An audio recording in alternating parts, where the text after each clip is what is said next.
Kita lihat satu tema pagi hari ini. Baca sama-sama. 1, 2, 3. Menghadapi keadaan sukar. Ketika kita berhadapan dengan hidup ini, menghadapi keadaan yang sukar, dan keadaan sukar itu seringkali datangnya tiba-tiba. Seringkali datang tiba-tiba keadaan yang sukar, dan keadaan sukar itu umumnya mendatangkan penderitaan. Mendatangkan penderitaan. Yanto, tolong ini kayaknya kurangi sedikit di belakang, dia punya gain. Keadaan sukar mendatangkan penderitaan. Tidak ada kita yang mau alami keadaan sukar. Amin. Tidak ada yang mau menderita. Tidak ada yang mau menderita. Tetapi dalam pengiringan kepada Tuhan, kita belajar harus rela. Kalau itu seizin Tuhan. Iya kan? Nah, menghadapi keadaan sukar. Bagaimana kita menghadapi keadaan yang sukar itu? Pertama kita ingat, keadaan sukar mendatangkan penderitaan, mendatangkan kesusahan, seringkali mendatangkan kekhawatiran. Nah, keadaan yang sukar ini, kita hadapi keadaan sukar itu dapat terjadi karena seizin Tuhan. Seizin Tuhan itu seringkali seringkali melalui seringkali melalui sikap atau tindakan atau kelakuan manusia di sekitar kita. Tapi Tuhan izinkan itu. Tidak enak memang, ya kan? Ada manusia-manusia yang kelakuannya, ngomongnya seenaknya sendiri. Kita babak belur, telinga kita, hati kita. Kemudian orang bilang sakitnya di sini. Sakit, bikin penderitaan. Tapi seringkali seizin Tuhan.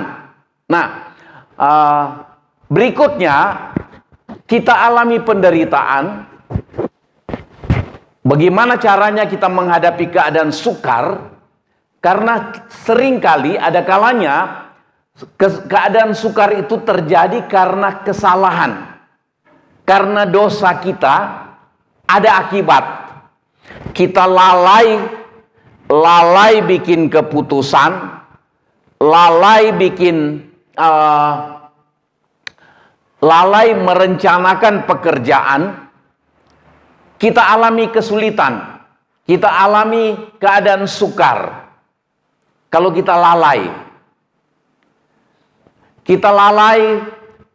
menjalani hidup ini, kita langgar firman Tuhan, maka seringkali kita alami, karena dosa, kita alami banyak keadaan sukar. Kelalaian, kita tidak jaga kesehatan, masa bodoh. Kalau sudah dijaga terus masih sakit, beda. Tetapi kalau kita masa bodoh, sudah tahu tidak boleh makan gula banyak-banyak, kita hantam terus pagi, siang, malam. Sudah jam 10 malam masih makan. Rebutan makan, berlomba makan. Kalau sekali-sekali tidak apa-apa.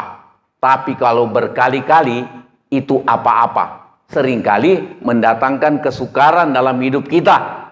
Jadi dicari-cari sendiri. Nah, kita mau lihat nih. Jadi bagaimana kita menghadapi keadaan ini? Keadaan yang seizin Tuhan, kesukaran itu seizin Tuhan terjadi. Keadaan karena kesalahan kita atau karena dosa kita. Nah, kita mau lihat yang pertama, kita alami kesukaran karena seizin Tuhan. Kita mau cepat saja di soal ini.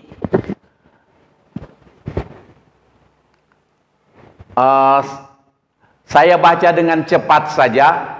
Ayub pasal 1 ayat 8. Mulai ayat 8. Bertanyalah Tuhan kepada iblis, apakah engkau memperhatikan hambaku Ayub? Sebab tiada seorang pun di bumi seperti dia yang demikian saleh dan jujur, yang takut akan Allah dan menjauhi kejahatan.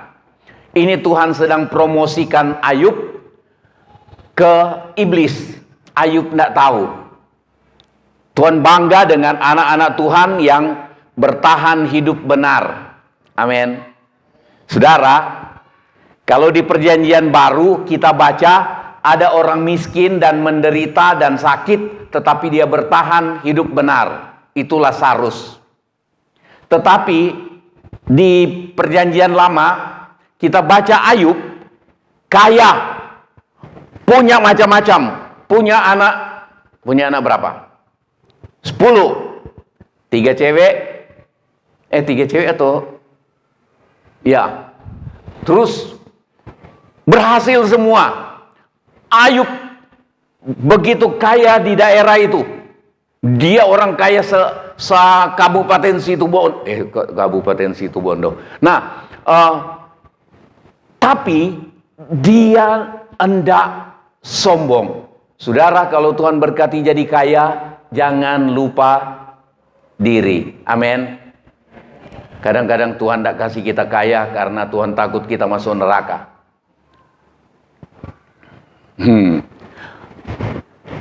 Tuhan bilang ke iblis, Ayub itu saleh, jujur, takut akan Allah, menjauhi kejahatan. Padahal dia kaya, tidak berubah dia. Kalau Tuhan berkati saudara jadi kaya, jangan berubah. Jangan berubah.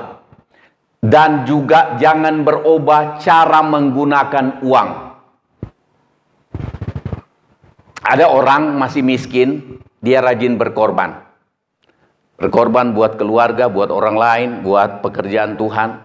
Begitu dia jadi kaya, dia tidak pusing lagi dengan siapapun. Dia sibuk gunakan kekayaannya untuk segala macam yang sudah bukan kehendak Tuhan. Saya singkatkan begitu. Nah, Ayub tidak. Ayub tidak. Tuhan promosikan Ayub. Tuhan bangga-banggakan Ayub ke iblis. Iblis jengkel. Saudara mau Tuhan banggakan ke iblis? Nggak usah takut. Memang itu rancangan Tuhan buat kita. Begitu kita setia, Tuhan banggakan kita ke iblis. Lihat. Nanti kita lihat nih. Lalu jawab iblis kepada Tuhan, apakah dengan tidak mendapat apa-apa Ayub takut akan Allah? Iblis selalu lawan. Dia tuduh Tuhan karena Tuhan sogok Ayub dengan berkat, maka Ayub jadi setia. Ketika kita diberkati, kadang-kadang iblis bilang begini, iya dia setia, dia melayani karena engkau berkati dia. Selalu iblis tidak pernah puji apa yang Tuhan buat dan tidak pernah puji apa yang kita buat. Keberhasilan kita, kesetiaan kita kepada Tuhan, tidak pernah iblis puji. Selalu dia celah. Sama dengan di bangsa ini. Orang, presiden, siapapun, gubernur atau siapa sudah bikin yang baik, masih dibilang celah, gendeng lah, gila lah, pelongok-pelongok lah, segala macam. Segala macam. Jadi orang yang dikuasai iblis selalu kayak gitu. Mudah-mudahan mereka dengar saya. Orang yang dikuasai iblis nggak ada yang betul. Pendeta khotbah bagus dan terlalu panjang. Khotbah pendek nggak persiapan. Oh, pokoknya nggak ada yang betul. Pendeta juga begitu. Jemaat korban sedikit, pelit. Jemaat korban banyak, jangan-jangan cari muka. Itu pendeta yang tidak betul. Kalau saudara korban banyak, terus saya lihat, saya tidak akan komen. Tidak pernah saya komen korban saudara. Tapi saya berterima kasih, Tuhan pelihara kami melalui persembahan saudara. Amin. Nah, Tidak banyak-banyak. Ayat 10, bukankah engkau yang membuat pagar sekeliling dia dan rumahnya serta segala yang dimilikinya? Ini tuduhan iblis. Selalu iblis menuduh, tidak pernah ada yang betul. Tuhan tidak betul, kita juga tidak betul. Ayub sudah betul, iblis bilang masih tidak betul.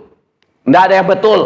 Orang yang dikuasai iblis, lihat orang lain, tidak ada betulnya. Sampai Tuhan pun tidak betul. Bayangkan itu. Cuma dia kira dia yang betul. Padahal dia yang setan. Bukan setan lagi. Mbahnya setan. Ayat 11, tetapi ulurkanlah tanganmu, nantang iblis. Dan jamalah segala yang dipunyainya, ia pasti mengutuki engkau di hadapanmu. Ayat 12, maka firman Tuhan kepada iblis. Ini kita lihat kehendak seizin Tuhan. Tuhan bilang begini, oke, nah segala yang dipunyainya ada dalam kuasamu. Hanya jangan engkau ulurkan tanganmu terhadap dirinya. Tuhan masih kasih batas. Kita alami kesukaran kalau seizin Tuhan, ada batasnya. Tuhan kasih batas. Jadi tidak usah khawatir. Saudara hidup benar, saudara dan saya hidup benar. Tidak usah khawatir, kesukaran apapun datang menimpa kita, ada batasnya. Ada batas waktunya, ada batas kesukarannya. Tuhan tidak pernah memberikan kita alami sesuatu melampaui kekuatan kita. Itu yang harus diingat. Nah, Tuhan bilang, jangan ulurkan tanganmu terhadap dirinya. Kemudian pergilah iblis dari hadapan Tuhan. Saudara tahu, dia pergi, dia mulai ngerjain Ayub. Ayat 13, pada suatu hari ketika anak-anak yang lelaki dan yang perempuan makan-makan dan minum anggur di rumah saudara mereka yang sulung, kita mulai lihat setan mulai kerja. Nih, ayat 14, datanglah seorang pesuruh kepada Ayub dan berkata, sedang lembu sapi membajak dan keledai-keledai betina makan rumput di sebelahnya, datanglah orang-orang Sheba menyerang dan merampasnya serta memukul penjaganya dengan mata pedang.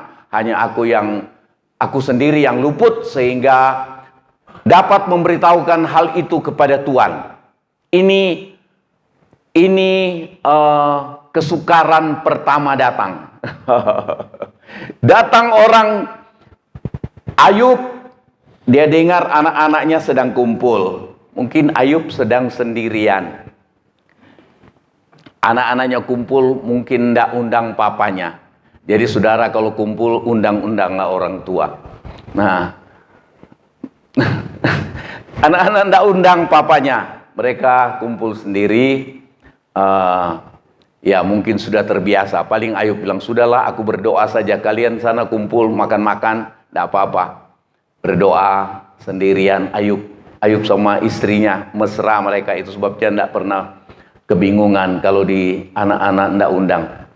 Nah, itu saya cuma tambah, tidak ada di dalam Alkitab. Nah, itu orang-orang Sheba menyerang dan merampas serta memukul penjaga. Jadi lembu sapi membajak, keledai-keledai betina makan rumput di sebelahnya.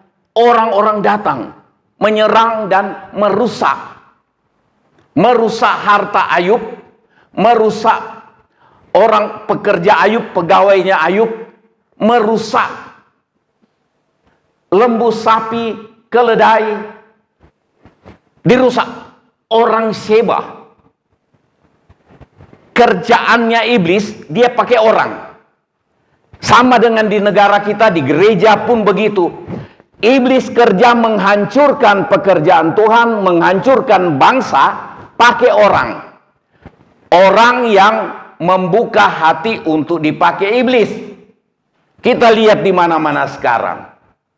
Tadi saya sudah bilang, sudah kerja bagus-bagus, sudah rebut itu Freeport, sudah ambil ini dan itu, bikin jalan, bikin apa, masih dibilang tidak bikin apa-apa. Itu setan, itu iblis. Jadi kita hati-hati membuat penilaian Jangan sampai penilaian kita menghancurkan seseorang, menghancurkan rumah tangga seseorang, menghancurkan pekerjaan seseorang. Kita sedang buka hati untuk iblis pakai merusak. Tetapi tetap Tuhan izinkan. Jadi kalau ada orang bikin saudara jadi sukar, Anda usah kebingungan. Lihat saja bahwa yang ada di baliknya orang itu adalah iblis. Jadi tidak usah kebingungan. Orang ngomong iblis. Maksudnya jangan bilang dia yang iblis. Di belakangnya dia itu, di belakang telinganya. Itu satu. Kemudian ayat 16, sementara orang itu berbicara, datanglah orang lain dan berkata, api telah menyambar dari langit dan membakar serta memakan habis kambing, domba, dan penjaga-penjaga. Hanya aku sendiri yang luput sehingga dapat memberitahukan hal ini kepada Tuhan. Sementara orang yang pertama ngomong kerugian karena disebabkan oleh manusia, tiba-tiba datang yang kedua. Bos, tadi ada api turun dari langit. Habis semua pegawai-pegawai, kemudian membakar semua, memakan habis kambing, domba, dan penjaga. Kambing domba begitu banyak, itu kan ada api turun dari langit, bukan dari Tuhan. Seizin Tuhan, setan punya kerjaan. Seringkali malapetaka atau bencana alam itu setan yang ada di balik semua itu. Habis tuh Ayub, hartanya, kambing domba begitu banyak, habis. Ada api turun dari langit, katakanlah bencana alam. Jadi kadang-kadang setan pakai ada di balik bencana alam itu. Tapi kalau itu terjadi dalam hidup kita, itu seizin Tuhan. Tidak usah mengeluh. Nanti kita lihat caranya menghadapi sebentar. Itu baru yang kedua. Tahu-tahu datang yang ketiga. Sementara orang itu berbicara, datanglah orang yang lain, orang ketiga, berkata, orang-orang Kasdim membentuk 3 pasukan lalu menyerbu unta-unta dan merampasnya serta memukul penjaga-penjaganya dengan mata pedang. Barang lebih besar, unta. Kerugian lebih besar. Banyak kali kan orang Kristen berkata begini, apa ini ya Om? Belum selesai persoalan pertama, sudah datang persoalan yang lain. Belum selesai persoalan pertama dan yang lain itu datang lagi dan yang lain-lain. Kok Tuhan tidak adil?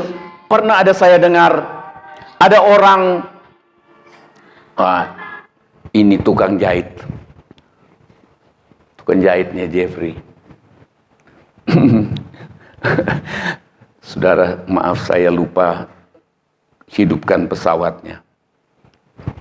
Nah, orang Kasdim, kembali iblis pakai manusia untuk rampok kita. Saudara masih ingat beberapa banyak tahun lalu ketika perampokan di toko-toko dan di seleb-seleb tempat penggilingan padi, orang rampas. Seringkali Tuhan pakai orang, bikin kita jadi susah, bikin kita alami kesukaran. Seizin Tuhan kita alami. Pokoknya kita hidup benar dan kita alami sesuatu seizin Tuhan, karena Tuhan punya rencana tertentu buat kita. Nah, itu yang ketiga. Ayub dengar, orang, iblis pakai orang, iblis pakai bencana alam, iblis pakai orang, kemudian bencana alam lagi yang kerugian keempat. Sementara orang itu berbicara, datanglah orang lain dan berkata, anak-anak Tuhan yang lelaki dan perempuan yang sedang makan dan minum anggur di rumah saudara mereka yang sulung. Maka tiba-tiba angin ribut bertiup dari seberang padang gurun. Rumah itu dilandanya pada 4 penjurunya, dan roboh menimpa orang muda itu sehingga mereka mati. Saudara, 10 anak mati sekaligus dalam tempo yang sama dan dalam tempo yang sesingkat-singkatnya seperti proklamasi. Bayangkan itu. Pupak, roboh, mati semua. Sempat lari satu. Setan suka bikin ada yang luput. Luput, kemudian dia datang memberitahu. Ayub dengar peristiwa keempat, kerugian keempat. 10 anak mati semua. Ayub bukan manusia robot. Terus kita lihat bagaimana menghadapi keadaan sukar yang seizin Tuhan. Maka berdirilah Ayub lalu mengoyak jubahnya, tanda duka cita. Kalau orang mengoyak jubah di masa lalu, dia koyak-koyakkan jubahnya, itu tanda duka cita. Jadi berduka itu Tuhan tidak marah. Amin. Ada pendeta yang ajarkan kalau ada yang berduka jemaat, jangan nyanyi yang duka-duka, jangan nyanyi di seberang sana. Katanya nyanyi, ada satu sobatku yang setia, girang-girang. Saya rasa girang-girang itu bikin hati sakit, saudara, kalau saya nyanyi begitu. Kalau ada keluarga kita yang meninggal, kita belum harap dia meninggal, tiba-tiba saya datang ke saudara dan mulai, mari kita nyanyi. Marilah bergembira dengan kuasanya atasi segala pencobaan yang ada di dunia. Pasti saudara pikir-pikir, kalau saya ada pentung pendeta ini. Berduka tidak salah. Cuma firman Tuhan bilang di suratan Tesalonika, jangan berduka seperti orang yang tidak punya pengharapan. Bayangkan kalau saya ke Surabaya, ke Ibu Lim, waktu mamanya meninggal, walaupun mama meninggal di umur yang lanjut pun, terus saya di sana jingkrak-jingkrak karena harus bersuka cita biarpun ada duka cita, ada yang meninggal. Ajaran yang tidak betul lain kali. Tapi mengoyakkan jubahnya dan mencukur kepalanya, ini tanda duka cita semua. Kemudian kita lihat, sujudlah ia dan menyembah. Ayub sujud kepada Tuhan dan menyembah Tuhan. Saudara, waktu alami seizin Tuhan, alami kesukaran dan mendatangkan penderitaan, sujud. Kalau sujud itu berarti dia merendahkan diri dan tunduk pada apa yang Tuhan izinkan. Amin. Saya ulang, dia sujud dan menyembah berarti dia tunduk pada keputusan Tuhan. Walaupun enggak enak, dia tunduk. Apa yang terjadi Tuhan, saya tunduk. Dia tunduk untuk rela terima apapun yang terjadi. Sikapnya, dia sujud dan menyembah, itu saya taruh dalam tanda kurung, sama dengan dia mempercayakan diri kepada Tuhan apapun yang terjadi. Mempercayakan diri. Berkali-kali saya ulang bahwa kalau kita percaya, artinya punya dua unsur, punya dua komponen itu percaya yang sungguh itu. Yang pertama, komponen pertama adalah percaya Tuhan sanggup melakukan segala perkara. Tapi tidak cukup cuma ini, karena kalau ini kita percaya Tuhan sanggup, setan juga percaya. Tetapi yang kedua ini yang penting, dua-dua penting, tetapi ini yang kedua, mempercayakan diri, mempercayakan persoalan, mempercayakan kesukaran, penderitaan kepada Tuhan. Ketika kita pegang dua ini, itu kita jadi orang percaya yang sungguh. Ayub itu dia lakukan. Dia sujud menyembah, tunduk pada keputusan Tuhan. Tunduk kepada apapun yang Tuhan izinkan terjadi. Ayub tidak dapat berita apa-apa dari Tuhan. Ayub, yang sabar ya.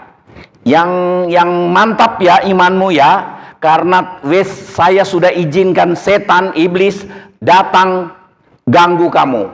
Enggak, Ayub enggak ngerti. Ayub sampai pernah bertanya-tanya, ada apa Tuhan ganggu saya seperti ini? Dan kita tahu ada hal yang kelima. Tadi cuma 4 peristiwa merugikan. Tahu-tahu iblis enggak puas. Dia bilang, Tuhan promosikan Ayub kepada iblis. Iblis, kamu udah lihat? Kamu sudah minta saya izinkan kamu ganggu Ayub dengan 4 kerugian. Iblis bilang, oke. Dagingnya Ayub. Orang akan memberikan segala-galanya demi nyawanya. Tuhan bilang, silakan, tapi jangan kamu bikin dia mati. Tahu-tahu Ayub luka dari kepala sampai kaki. Rupanya lukanya gatal, borok. Saudara, tapi Ayub bilang, dengan telanjang aku keluar dari rahim ibuku. Dengan telanjang juga aku kembali. Tuhan yang memberi, Tuhan yang mengambil, terpujilah nama Tuhan. Firman Tuhan bilang, dalam kesemuanya itu Ayub tidak berdosa dengan perkataannya. Amin. Kita banyak kali sukar sedikit aja kita sudah ngoceh, salahin semua orang. Salahin suami, salahin istri, salahin orang tua, salahin anak, salahin, saya jangan sebut. Salahin semua, ujung-ujung salahin Tuhan. Hati-hati bicara, amin. Dalam semuanya itu Ayub tidak berdosa dengan perkataannya. Tuhan yang memberi, Tuhan yang mengambil, terpujilah nama Tuhan. Katanya, dengan telanjang aku keluar dari kandungan ibuku, dengan telanjang juga aku akan kembali ke dalamnya. Tuhan yang memberi, Tuhan yang mengambil, terpujilah nama Tuhan. Waktu Allah hadapi keadaan sukar seizin Tuhan, ada 2 hal. Yang pertama, dia sujud dan menyembah, yaitu tunduk pada keputusan Tuhan, mempercayakan persoalannya kepada Tuhan, mempercayakan hidupnya kepada Tuhan. Yang kedua, dia memuji Tuhan. Artinya mengucap syukur. Kayaknya gampang ya, gampang sebut. Tapi kita harus belajar. Harus belajar untuk rela tunduk pada keputusan Tuhan. Apa yang Tuhan izinkan, bilang Tuhan, walaupun saya tidak mengerti sekarang, jalanmu tak terselami. Jadi kalau alami itu, nyanyi saja. Jalanmu tak terselami, walaupun sakit, sambil berlinang-linang air mata. Jalanmu tak terselami. Kita tidak kuat lagi nyanyi ke kalimat berikutnya. Nyanyi terus, jalanmu tak terselami, sampai kita ketiduran. Bangun pun masih menderita, masih belum selesai persoalan. Jalanmu tak terselami. Tapi tadi saya katakan di awal, seizin Tuhan kesukaran datang menimpa kita, ada batasnya. Ada batas. Kita tahu Ayub setelah itu Tuhan berkati 2 kali lipat. Kadang-kadang Tuhan mau berkati saudara 2 kali lipat. Itu lewati, Tuhan izinkan lewati keadaan sukar. Amin. Jadi kalau sedang mengalami keadaan sukar hari-hari ini, yakinkan di hati saudara, asal saya hidup benar, maka ini sedang menuntun saya untuk alami berkat yang besar di hari depan. Saudara, kami alami berkali-kali, mulai dari masih tinggal di sekolah Alkitab, sampai sudah ada di sini, sampai hari ini. Ketika ada masalah besar, persoalan besar, kesukaran besar terjadi, saya langsung lihat, ketika sukar, asal saya bereaksi benar, enggak terlalu lama saya kaget lihat ada berkat besar datang. Bukan Tuhan siksa kita dulu, baru Tuhan kasih berkat, bukan itu. Tapi ada banyak hal yang tidak mampu kita mengerti kenapa Tuhan promosikan kita ke iblis dan sampai Tuhan izinkan kita dikerjain iblis melalui manusia. Kalau iblis yang datang ngerjain kita, kita langsung lawan dalam nama Tuhan Yesus. Ini orang, iblis pakai orang. Yang paling menyakitkan lagi, iblis pakai orang yang dekat dengan kita. Sesama anggota gereja lah, masih taretan, masih saudara, masih pasangan, masih orang tua, masih anak. Nah, enggak usah diterusin. Tetapi ada 2 hal yang Ayub buat. Kalau saudara dan saya alami ini, kita sujud menyembah, tunduk, rela apapun, rela alami apapun. Karena itu seizin Tuhan, dan kita harus percaya bahwa apapun yang Tuhan izinkan terjadi dalam hidup kita, itu Tuhan punya tujuan untuk keadaan terbaik kita, walaupun tidak kita bisa lihat dan buktikan hari ini atau besok atau minggu depan. Kadang-kadang nanti terbukti 1 tahun depan, tapi tidak enak tunggu 1 tahun kan. Tuhan sudah bonyok. Nah, kita lihat itu yang pertama. Jadi dalam kesemuanya itu Ayub tidak berbuat dosa dan tidak menuduh Allah berbuat yang kurang patut. Tidak bereaksi salah. Saudara dapat perlakuan salah dari orang. Saya ingin ingatkan ini. Ketika kita alami perlakuan salah dari orang, entah itu pejabat pajak,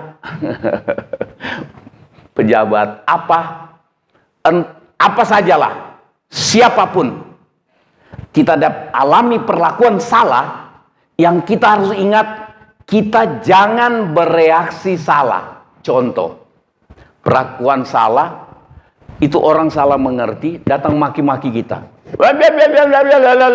Nah, terus kita bilang, keliru, bukan saya itu.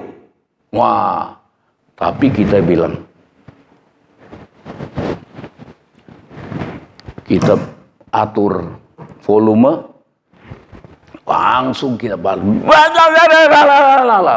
Orang-orang lihat, hilang kesaksian kita.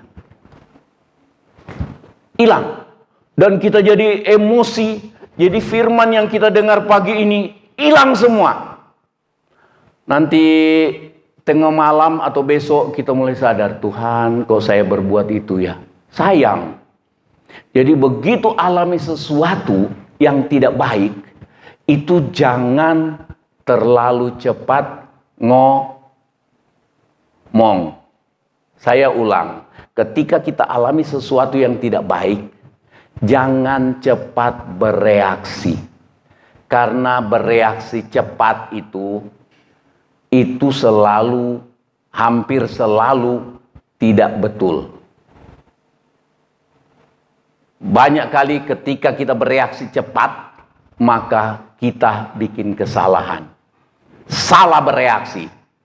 Tapi begitu kita tenang, lama-lama kita tidak salah bereaksi. Saya pernah saksikan ke saudara, guru kami, Ibu Pendeta Broadland, dia bilang, kalau saudara dapat alami sesuatu atau orang kirim surat, kalau sekarang kirim WA, kirim SMS, nah begitu baca kita lihat ini kurang ajar nih, tidak benar dia ngomong begini, nuduk saya. Silakan ketik, tapi jangan kirim. Ketik aja, kamu gini-gini, keluarkan semua. Kalau memang emosinya terlalu tinggi sampai semua yang ada di kebun binatang Surabaya saudara taruh di WA-nya saudara, lihat, tinggal susun. Ada 12 binatang. Sio. Semua. Tikus, monyet, ulo, segala macam kita sudah taruh di situ semua. Jangan kirim. Nanti doa, baca ulang. Saudara kurangi. Dari 12 binatang kurangi 6. Tinggal 2. Lama-lama binatangnya hilang. Tinggal bunyinya. Ngeong. Sudah tidak ada binatangnya. Berubah. Kami dulu dibilangin, kalau begitu emosi bikin surat. Bikin surat. Saya pakai warna merah lagi. Tinta itu warna merah. Biar kapok baca ini. Saya tidak kirim, baca ulang. Tidak jadi, jangan. Kemudian baca lagi ulang. Tidak jadi, kirim. Saudara, kalau emosi, silakan nulis di WA, tapi jangan kirim. Karena kita akan pertanggungjawabkan itu sampai di akhirat. Saudara tahu enggak, WA saudara dan saya itu enggak pernah hilang sampai dunia kiamat. Sewaktu-waktu bisa kelihatan. Apalagi Tuhan. Jadi jangan sembarang. Jangan bereaksi salah. Tidak bereaksi salah. Nah, kita lihat yang kedua. Ketika kita alami kesukaran karena kesalahan kita, karena dosa kita sendiri. Mazmur 107 ayat 10, ada orang yang duduk dalam gelap dan kelam. Jadi hidupnya jadi gelap dan kelam. Terkurung dalam sengsara dan besi. Sukar. Terkurung. Hidupnya jadi sengsara. Macam-macam penyebab dia jadi sengsara. Usahanya kelam, gelap. Rumah tangganya gelap. Hidupnya sendiri gelap. Liku-liku kehidupan ini. Segala macam dia bingung. Ayat 11. Kenapa? Karena mereka memberontak terhadap perintah-perintah Allah dan menista nasihat yang maha tinggi. Orang yang sengaja langgar firman Tuhan yang dia sudah tahu, itu namanya menista yang maha tinggi. Memberontak terhadap perintah-perintah Allah. Itu sebabnya hidupnya jadi gelap, rumah tangganya jadi gelap, kesehatannya jadi gelap, dia terkurung dalam penderitaan, terkurung dalam kesukaran. Saudara, itu karena dosa. Nah, kita lihat ayat 12, maka ditundukkannya hati mereka ke dalam kesusahan, mereka tergelincir dan tidak ada yang menolong. Tidak mampu ditolong. Kalau Tuhan yang sedang lawan kita, saudara ingat 1 Petrus, Allah melawan orang yang sombong, yang congkak. Saudara, tidak ada gunanya nyombong. Memang enak-enak sebentar, tapi nyombong itu tidak ada gunanya. Kita tempatkan diri kita dilawan oleh Allah. Kalau Allah lawan kita, tidak ada yang bisa tolong. Biar seluruh iblis di neraka kita minta datang menolong, dan kita kerahkan seluruh dunia ini menolong. Kerahkan 212. kerahkan seluruh yang pernah kumpulkan jutaan untuk demo, nggak bisa tolong.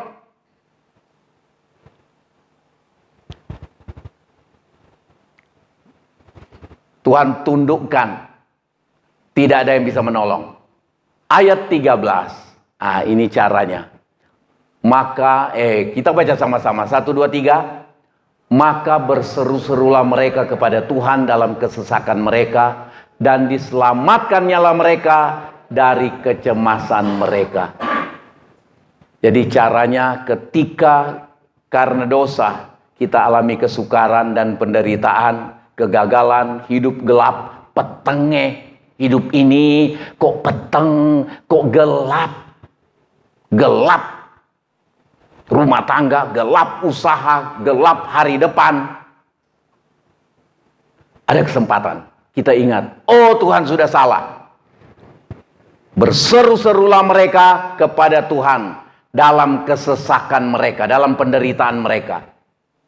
Saya mau katakan, ketika kita berseru kepada Tuhan, pasti kita minta tolong. Bukan minta uang, minta tolong. Tapi sebelum minta tolong, kita ingat dulu kita punya dosa dan minta ampun. Itu lebih dulu. Minta ampun. Tuhan, saya ingat dosa saya. Dan ada juga yang saya sudah tidak ingat. Ampuni saya. Ada yang dulu saya pura-pura tidak ingat. Sekarang saya ingat. Sebenarnya waktu itu saya ingat Tuhan. Tapi saya agak pura-pura tidak ingat. Sekarang saya ingat semua, ampuni. Tuhan baik ya. Tuhan bilang, nanti sudah kena begini baru kamu datang minta ampun. Coba kamu berurusan 1 bulan lalu, 1 tahun lalu, kamu tidak usah begini. Berseru-seru dan Tuhan tolong. Jadi kita lihat, kita minta ampun ke Tuhan. Katanya memeriksa diri. Ada kitab ratapan Nabi Yeremia, dia katakan, marilah kita memeriksa hati kita dan berpaling kepada Tuhan. Karena Dia yang melukai kita, Dia juga yang akan mengobati kita dan sembuh. Tuhan yang mengizinkan, tadi saya katakan, ada batas. Sudah berdosa pun, Tuhan izinkan terjadi keadaan sukar. Tapi ketika kita berseru, Tuhan tolong. Amin. Ini kebaikan Tuhan. Kebaikan Tuhan. Ayat 14, dibawanya mereka keluar dari dalam gelap dan kelam. Hidup jadi terang.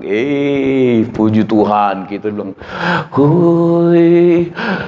bulan lalu, 1 tahun lalu, gelapnya rumah tanggaku, gelapnya hidupku, gelapnya usahaku, gelapnya. Tuhan bikin jadi terang.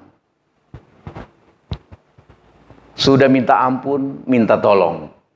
Ampun dulu baru tolong. A dulu baru T. Nah, biarlah mereka bersyukur kepada Tuhan. Jadi jangan lupa bersyukur ya kalau sudah ditolong. Sebelum ditolong kita harus bersyukur. Jadi minta ampun, minta tolong, kemudian beri syukur. Jangan minta-minta terus, ya kan? Minta ampun, minta tolong, kemudian beri syukur kepada Tuhan. Bersyukur. Bersyukur kepada Tuhan karena kasih setianya, karena perbuatan-perbuatannya yang ajaib terhadap anak-anak manusia. Ayat 16, sebab dipecahkannya pintu-pintu tembaga, dihancurkannya palang-palang pintu besi, dan seterusnya. Ayat 17, ada orang yang menjadi sakit oleh sebab kelakuan mereka yang berdosa. Kelakuan berdosa mendatangkan sakit. Sudah sakit karena dosa, dan dikatakan mereka disiksa oleh sebab kesalahan-kesalahan mereka. Mereka muak terhadap segala makanan, dan mereka sudah sampai pada pintu gerbang maut, hampir mati, sudah setengah mati. Tapi ketika mereka ingat, mereka minta ampun, mereka minta tolong, kemudian Tuhan menolong mereka. Ayat 19, maka berseru-serulah mereka kepada Tuhan dalam kesesakan mereka, dan diselamatkannya mereka dari kecemasan mereka. Disampaikannya firman-Nya, dan disembuhkannya mereka. Diluputkannya mereka dari liang kubur, tidak jadi mati. Kemurahan Tuhan. Amin. Biarlah mereka bersyukur kepada Tuhan. Bersyukurlah kepada Tuhan, karena Dia baik. Karena Dia baik, bahwasanya untuk selamanya kasih setianya. Kasih setianya. Kasih setia Tuhan. Kita ada sampai hari ini karena kemurahan Tuhan. Hargai kemurahan Tuhan. Menghadapi keadaan sukar. Satu, kesukaran karena seizin Tuhan. Caranya mempercayakan diri kepada Tuhan. Tunduk. Tetap bersyukur. Dan Tuhan punya rencana. Tidak beritahu ke kita, tetapi di akhir Ayub, Tuhan berkati Ayub 2 kali lipat. Cuma istri tidak 2. Memang berarti dari dulu Tuhan tidak mau orang istri 2.